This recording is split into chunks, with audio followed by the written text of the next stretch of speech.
En fait, je lance la vidéo aujourd'hui, mais je sais même pas de quoi je vais parler. Franchement, là, je viens en freestyle.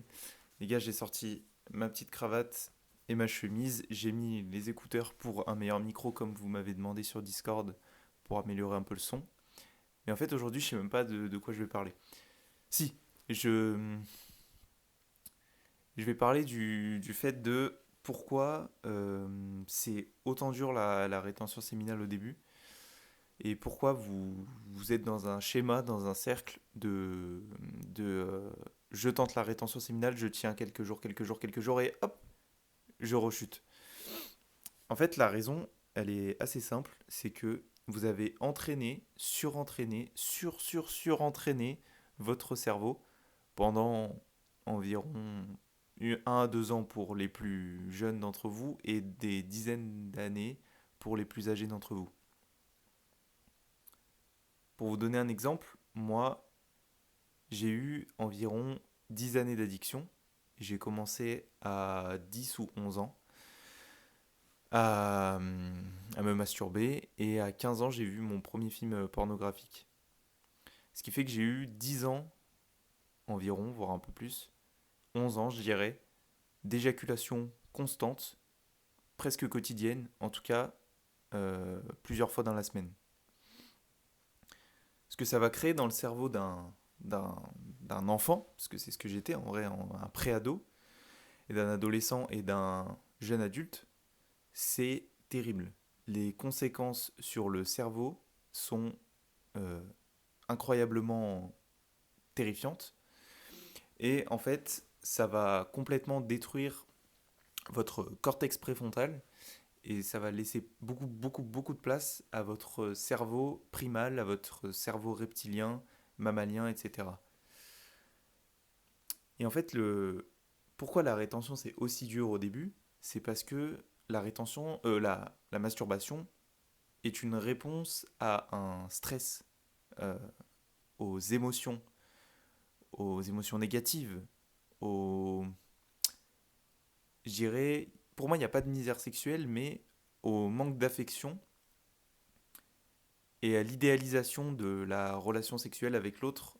Si t'es un homme, forcément. Enfin, généralement, les hommes, c'est ceux qui ont des couilles. Après, je sais pas, le monde est peut-être a peut-être changé, mais normalement, quand t'es un homme, bah t'as des couilles, enfin, tu produis du spermatozoïde, enfin voilà quoi. Donc en fait, t'idéalises complètement la sexualité et t'idéalises complètement les femmes parce que t'es pas dans le principe de réalité et tu comprends pas en fait pourquoi les femmes ne veulent pas être avec toi et donc tu te réfugies dans la pornographie, dans la masturbation, dans peut-être même les prostituées pour certains, je sais pas.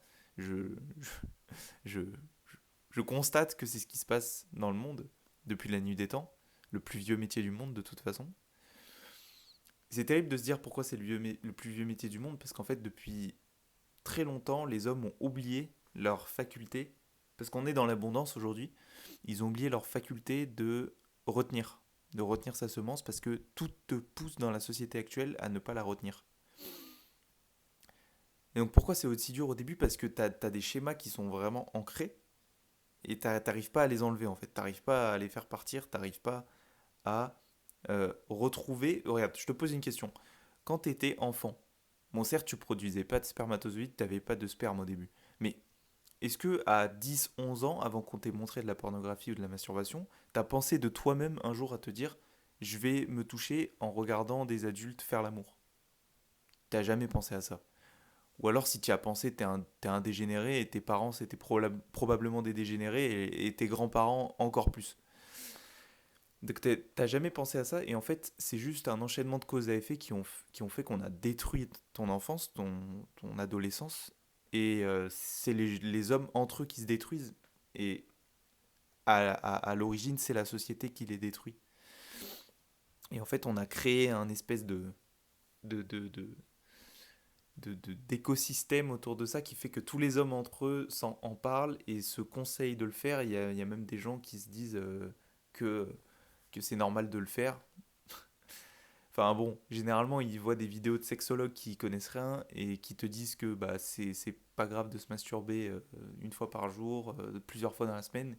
Comme ça au moins eux, ils ont l'échec parce qu'à 40 ans, tu te retrouves avec des problèmes de dysfonction érectile, voire même avant d'éjaculation précoce, de ce que tu veux, donc tu vas dans leur cabinet et tu ressors avec une consultation à 40 € et tu t'es bien fait baiser, quoi.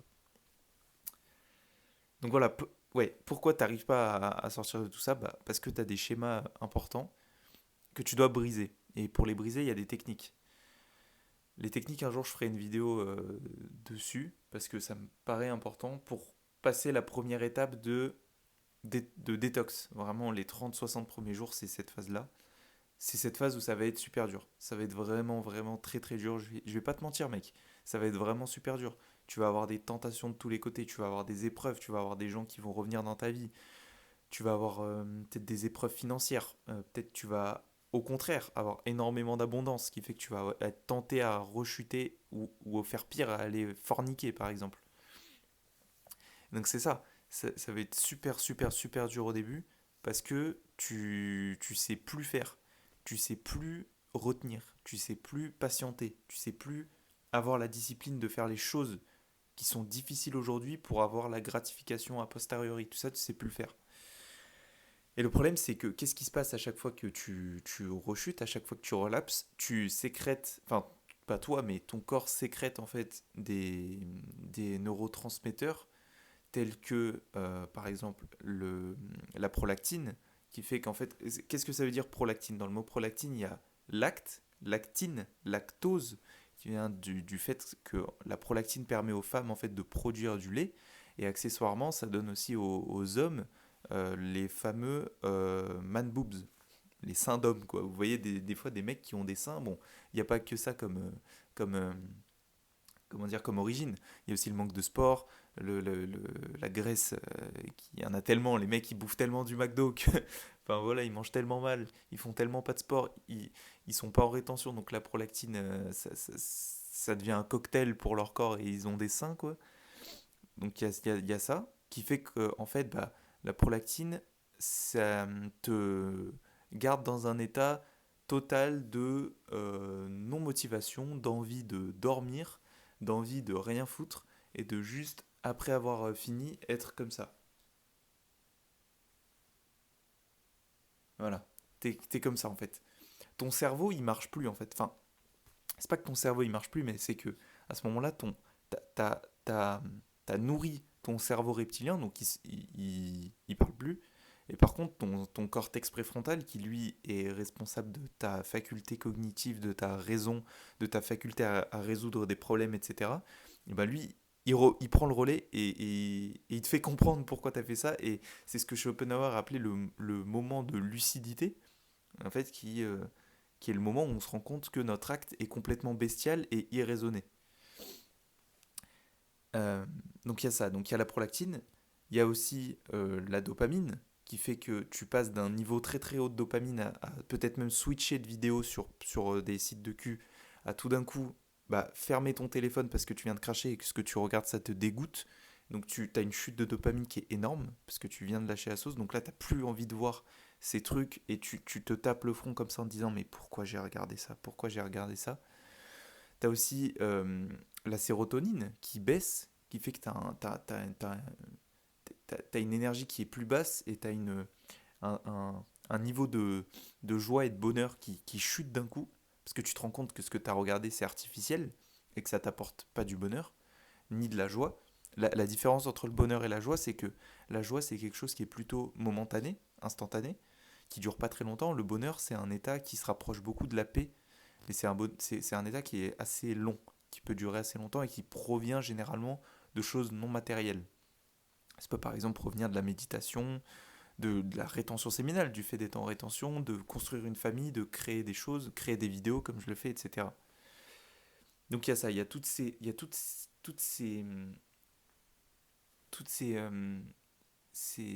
réactions chimiques dans ton corps, ces neurotransmetteurs qui viennent se mettre en place, qui sont sécrétés par ton cerveau et qui te font comprendre qu'en fait ce que tu viens de faire ça sert à rien parce que t'as pas eu d'ocytocine non plus. Tu t'es pas lié à un être humain, tu t'es lié à un écran à la limite et surtout tu es dans une position totale de cuck. C'est-à-dire que tu regardes un mec baiser une autre meuf devant toi sans que toi tu puisses rien faire. Donc littéralement, t'es le mec sur la chaise qui regarde les acteurs en face de films porno qui méritent d'aller en prison, parce que pour moi ça devrait être illégal, et tu les regardes faire en fait. Et tu prends du plaisir à partir de ça. Qu'est-ce que c'est si ce n'est être un giga voyeur, même si eux ils sont d'accord.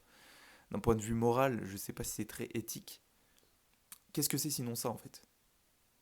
Bon bref, j'ai divagué un petit peu, mais pourquoi tu n'y arrives pas? C'est parce que déjà ça te procure beaucoup de plaisir en fait. Et ça, t'arrives pas à l'assumer, t'arrives pas à te dire que c'est normal, parce que tu continues, parce que tu ressens du plaisir en fait. C'est juste ça. Donc pour briser ces schémas et réussir à passer le cap de... Les jours, c'est pas très important, mais au début, c'est important.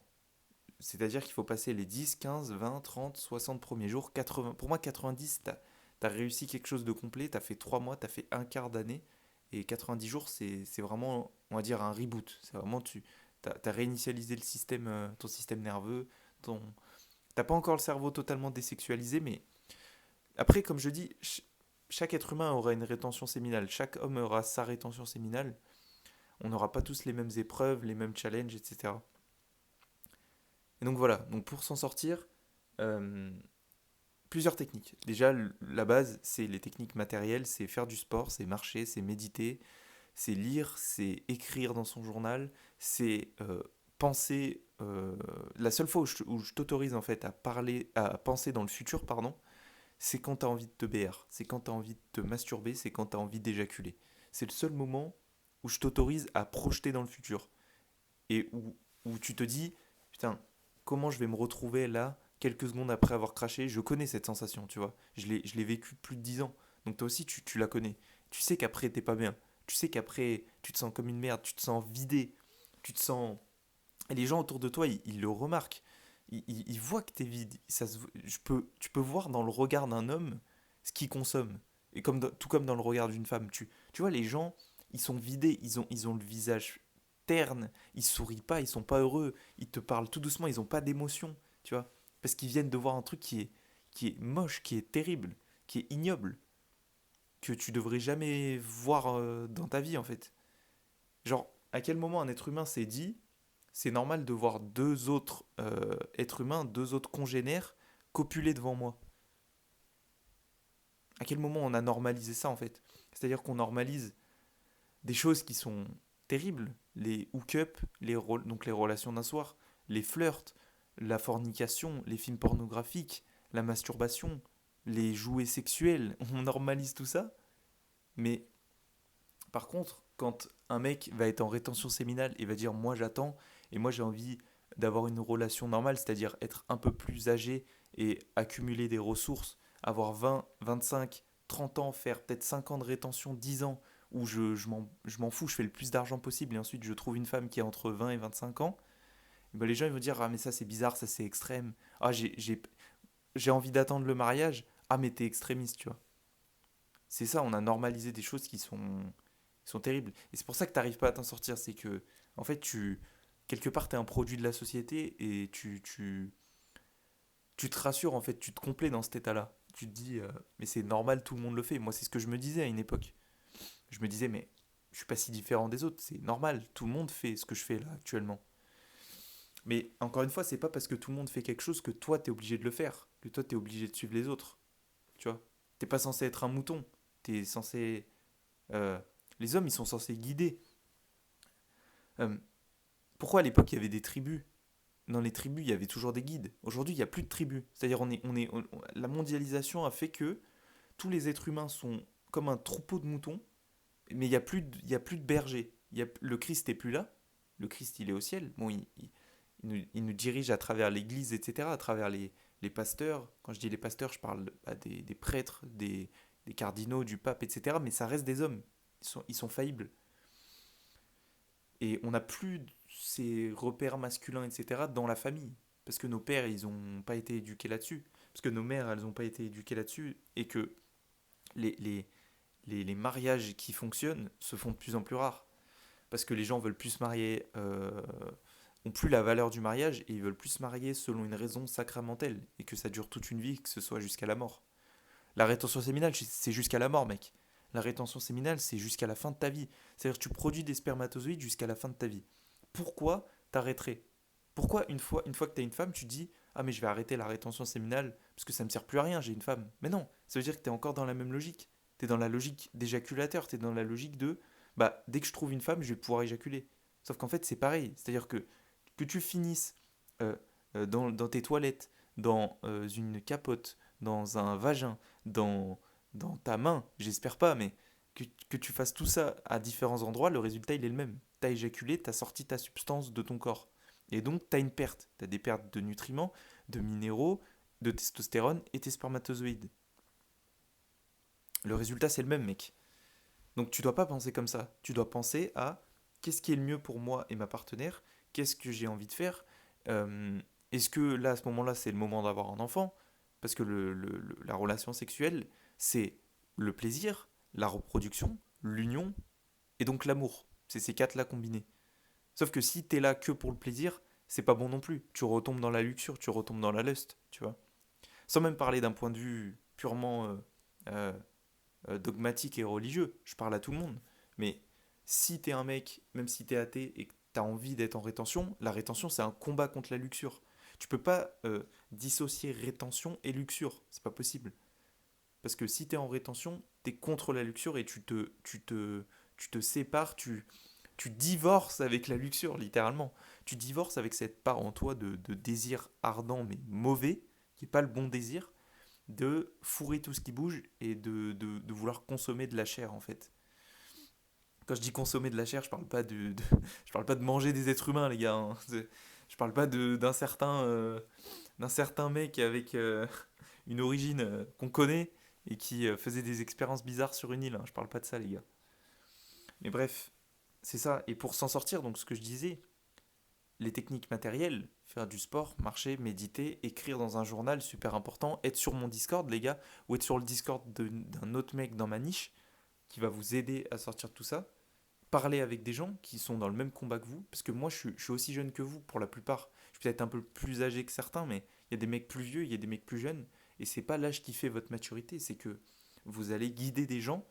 Quand vous allez être en rétention, vous allez avoir ce plaisir en fait d'être leader, de retrouver ce que Guy Corneau appelle l'homme bestial dans Père manquant, fils manqué, où il dit que bah, en fait, l'homme il doit retrouver cette part d'ombre et retrouver cette masculinité en lui, ce côté leader, ce côté pourvoyeur que tout homme a envie en lui, ressent en lui, cette envie-là.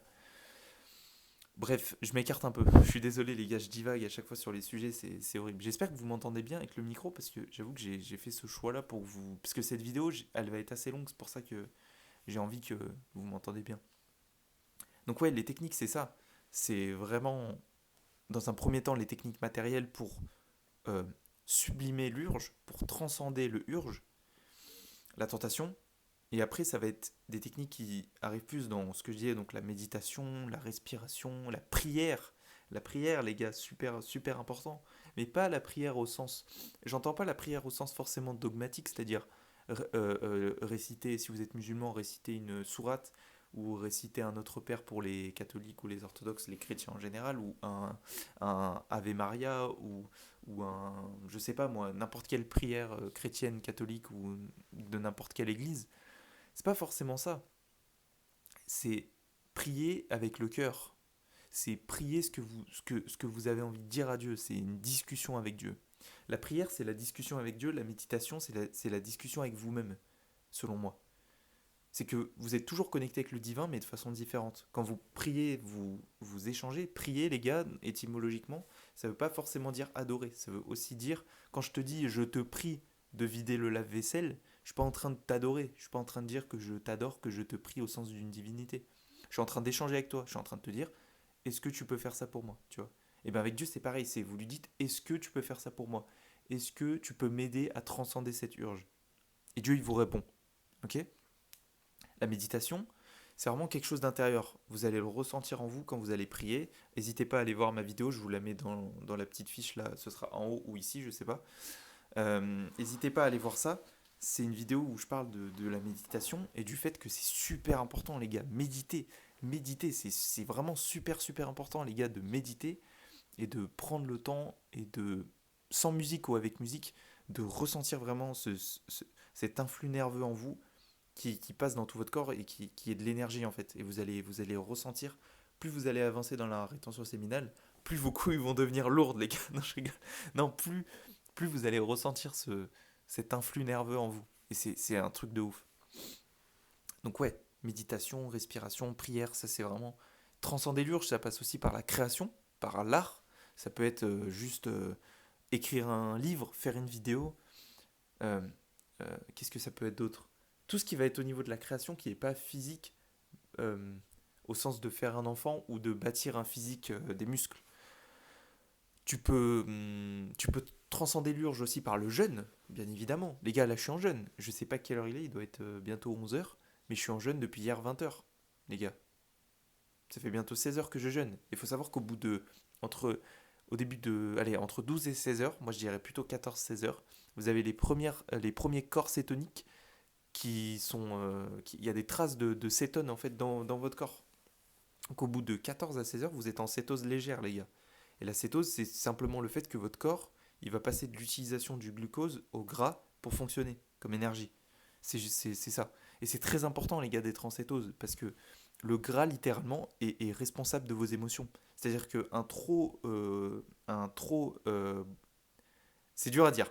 Un taux trop bas, voilà, un taux trop bas de body fat, enfin de gras dans le corps, va influer sur vos émotions. C'est-à-dire que les mecs qui ont vraiment, c'est très déconseillé d'être en dessous de 10 à 12% de body fat parce que vraiment vous allez pas être bien au niveau mental. Il y a des mecs qui sont, quand ils sont vraiment très très peu de gras, ils ont des envies suicidaires, les gars. Et au contraire, quand vous avez énormément de gras en vous, bah forcément le gras appelle le gras, donc vous allez avoir envie de consommer du sucre, mais vous n'êtes pas du sucre, vous êtes du gras à l'intérieur de vous. C'est-à-dire que, qu'est-ce qui fait que, je m'écarte un peu, je fais une petite parenthèse, quand vous bouffez du sucre, qu'est-ce qui fait que ça se transforme en gras? Pourquoi ça reste pas du sucre? Parce qu'en fait, le, le- les seuls, la seule chose dans votre corps qui est capable d'utiliser le glucose comme énergie, c'est les globules rouges. C'est-à-dire que quand vous consommez un gâteau ou n'importe quelle chose qui a des glucides dedans, c'est-à-dire des pâtes, surtout tout ce qui est vraiment concentré de sucre, vraiment tous les produits transformés, quand vous allez le bouffer, en fait, vous allez avoir un pic d'insuline, et l'insuline, son rôle, c'est de transformer enfin, c'est de faire rentrer le glucose dans vos globules rouges. Sauf qu'en fait, votre corps, il ne peut pas en consommer en quantité gigantesque. Donc au bout d'un moment, qu'est-ce qu'il fait? C'est ça se transforme en stock de gras. C'est-à-dire que votre corps va stocker ce glucose-là. Et ce qui se passe quand vous entrez en cétose, quand vous jeûnez, c'est qu'une fois que vous avez épuisé vos réserves de glycogène, tout ça, il y a une hormone qui est la polarité inverse de l'insuline, qui est le glucagon, qui va envoyer le signal à votre foie de libérer du glucose. C'est la néoglucogénèse. En gros, c'est ça, pour faire très simple. Je ne suis pas médecin, les gars, je ne suis pas diététicien, je ne connais pas extrêmement bien la nutrition, mais je m'y connais un minimum pour vous le dire. Et c'est ça. Moi, mon père, il m'a enseigné ces choses-là, j'essaie de les retransmettre. Il m'a enseigné le jeûne, il connaissait, il a fait en sport-études, il connaissait tous les os, enfin pas tous les os, mais il connaissait la plupart des noms des os parce qu'il devait les apprendre par cœur et des muscles. Et il y en a, je sais plus, je crois 600 dans le corps, un truc comme ça. Je crois qu'il y a 600 os et 200 muscles. Non, je sais plus, mais il y en a énormément. C'est un truc de ouf. Et il en connaissait pas mal, quoi. Moi, les gars, je connais pas énormément de choses. C'est pour ça que ces vidéos aussi, ça me permet, moi, en fait, en backup, apprendre des choses pour vous les retransmettre. C'est ça qui est intéressant aussi. Donc, bref, ouais, c'est ça. Le sucre, ça va. Et votre taux de gras, en fait, dans votre corps, ça va. Votre masse grasse, ça va influencer vos émotions, littéralement. Donc, jeûner, super important. C'est, en plus de ça, vous libérez du BDNF, qui est une, euh, quelque chose qui va permettre, désolé, j'ai plus le mot, c'est quelque chose qui va permettre la régénération de nouvelles neurones. Ça va vous faire produire des nouveaux neurones, en fait. Donc, littéralement, vous devenez plus intelligent quand vous jeûnez et quand vous êtes en rétention, accessoirement. Donc, ouais, c'est ça. Euh, donc, le jeûne, donc la création en général, etc. Et le niveau d'au-dessus, pour moi, c'est vraiment juste pardon, s'en battre les couilles du Urge. Les gars, moi, les Urges, je les vois comme des vagues, en fait. C'est juste des vagues. C'est des vagues qui passent. Et vous avez des moments où vous n'avez pas de vagues. Vous êtes comme à l'océan où il y a un jour où il n'y a pas de vagues. Voilà, vous êtes sur votre planche de surf, il n'y a pas de vagues. Donc ça, c'est la flatline. Vous vous faites chier, quoi. Un surfeur, quand il n'y a pas de vagues, il se fait chier. Il se dit, putain, je m'ennuie. Mais c'est le moment où vraiment, vous devez intérioriser la rétention séminale et vous dire que c'est qu'un passage où vous allez vraiment vous reposer. Vraiment vous reposer et garder cette énergie, parce qu'à ce moment-là, vous avez besoin de vous reposer, vous devez garder l'énergie, vous devez pas trop en dépenser. Donc on calme le sport, on calme l'activité, ça peut être de business, tout ça, on calme tout ça.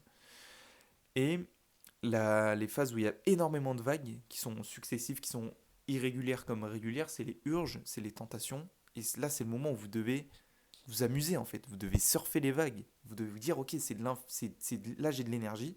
Donc là, je dois consommer cette énergie au sens où je dois la dépenser. Je dois la faire sortir, je dois la faire évacuer. Je dois la transcender, je dois la transmuter. C'est ça. En fait, la plupart des gens qui sont encore dans la masturbation et dans la pornographie, c'est que vous avez plus les urges. Littéralement, vous avez plus les urges. Vous savez plus transmuter parce que vous êtes tout le temps en train de vous vider. Donc votre corps, il produit un 2 3 jours. Il se dit, ok, c'est bon, j'ai de l'énergie, nanana. Et là, bam, vous faites tout ressortir. Et là, il doit tout recommencer. Et c'est hyper fatigant pour le métabolisme, les gars. C'est hyper fatigant. Et croyez pas, le sperme, ce n'est pas un déchet métabolique. C'est de l'or pur. Votre semence, c'est de l'or pur, les gars. Ça devrait valoir des milliers, des milliers, des milliers d'euros. Littéralement, vos spermatozoïdes, ils ont plus de mitochondries que vos muscles. C'est du muscle pur, les gars, un spermatozoïde. C'est un truc de dingue. Et nous, on le jette comme ça, comme si c'était de la pisse ou du jus de prostate, littéralement. Mais c'est pas ça, les gars. Littéralement, dans votre sperme, ce qui est composé, c'est 95% de liquide prostatique avec du fructose pour nourrir les spermatozoïdes, donc énormément d'eau, etc. Et 5% de, je dirais, du liquide séminal, enfin, de semences, quoi. Il y a 5% de spermatozoïdes avec de la testostérone, etc. Et accessoirement, dans le jus, du coup, bah, il y a du zinc, du magnésium, des protéines, enfin, tout ça, quoi. Donc c'est littéralement c'est c'est un jus, comment ça s'appelle? Le truc dans Obélix là. C'est la potion d'Obélix quoi. C'est vraiment c'est pour ça qu'il y a des meufs, c'est terrible à dire, mais c'est pour ça qu'il y a des meufs qui adorent soit l'avaler, soit le recevoir sur le visage parce qu'en fait c'est plein de nutriments, c'est plein de minéraux qui sont incroyables en fait. Et ouais les gars, et ouais les gars, je sais que ça peut être choquant pour certains, mais c'est la vérité. C'est primal les gars, c'est littéralement notre cerveau est pas con. Il y a énormément d'inconscient qui se passe là-dedans, mais notre cerveau est pas con les gars. Et donc voilà, c'est ça l'étape finale les gars, c'est que vous allez avoir des urges, moi je m'en fous. Genre quand j'ai des urges, je me dis juste ok, je suis comme un chat, je suis en chaleur quoi, parce que je suis pas castré, j'ai pas les couilles qui ont été coupées. Donc juste remercier Dieu, remercier la vie, la nature, se dire voilà, je suis content, j'ai des urges, c'est tant mieux, c'est normal. C'est juste, c'est comme ça. Et je vais vous conseiller un livre maintenant que je vois à côté de moi. Je vais vous montrer tout de suite. Un peu là. Pour, que vous soyez catholique ou pas, c'est un livre super intéressant pour évoluer en rétention séminale. C'est important de lire. Et surtout, ça vous permet de comprendre les dynamiques du corps, les dynamiques de la relation à l'autre, de la conjugalité. Et, euh, et pour moi, même si ça parle pas de rétention séminale là-dedans, vous allez quand même comprendre certaines choses. C'est abrégé de la théologie du corps de Jean-Paul II et de Yves Semen, qui est super intéressant. En fait, comment j'ai connu Yves Semen, moi, c'est grâce à un ami, quand je faisais beaucoup de théologie, tout ça, quand j'apprenais, qui m'a servi au final, hein. Ça m'a servi d'apprendre la théologie, parce que au final, je me retrouve à parler de ça. C'est pas de la théologie ce que je fais, parce que je parle pas tout le temps de Dieu, mais c'est quand même, c'est quand même un cours que je vous fais à ce niveau-là. Même si moi je parle pas Enfin, en tout cas, je vais en parler un jour, mais pour l'instant, j'en parle pas vraiment encore de la relation sexuelle en tant que telle. Je parle beaucoup d'addiction à la pornographie, à la masturbation, aux relations d'un soir, etc. Mais un jour, je viendrai plus en détail sur l'importance de la sacralité de la relation sexuelle, en fait. Et de pas faire n'importe quoi. Et je me mets en premier là-dedans. Les gars, j'ai fait des erreurs. Bon, moi, j'ai jamais forniqué, tout ça. Mais j'ai fait des erreurs dans le domaine sexuel et dans le domaine euh, euh, amoureux, je dirais. Donc voilà, vraiment super super bon livre. Je vous le conseille. Je l'ai pas encore fini, mais super super bon livre. Bon voilà les gars, hein. Je crois que j'ai à peu près tout dit. Encore une fois, j'espère que vous m'entendez bien. Parce que bon, ça me ferait chier que j'ai tourné pendant 30 minutes et que ça fonctionne pas. Mais voilà les gars, je pense que cette vidéo, je vais l'appeler pourquoi tu rechutes ou peut-être pourquoi la rétention séminale est si difficile au début ou je sais pas, je vais trouver un bon titre qui ira bien. Euh, mais voilà, j'espère que cette vidéo vous a plu. N'hésitez pas à me dire ce que vous en pensez sur le Discord. N'hésitez pas à rejoindre le Discord, les gars. On n'est pas beaucoup, mais on est vraiment actifs. Et c'est une vraie communauté qu'on est en train de créer tous ensemble. Je ne dis pas moi, parce que pour moi, on crée ça tous ensemble. Vous participez au fait qu'on s'améliore tous et qu'on s'apprend tous des choses. Et voilà. Comme d'habitude, ne vous écartez jamais de la voie, les gars. C'est pas juste une phrase dit comme ça. C'est vraiment, tu dois jamais t'écarter de la voie en fait. Tu dois jamais t'écarter du chemin et tu dois suivre ce chemin sur lequel tu t'es engagé. Quand tu t'es engagé dans la rétention séminale, mec, c'est à vie. C'est pour toujours. Donc voilà. Merci à tous de m'avoir écouté et puis je vous dis à bientôt pour une prochaine vidéo. Bye bye.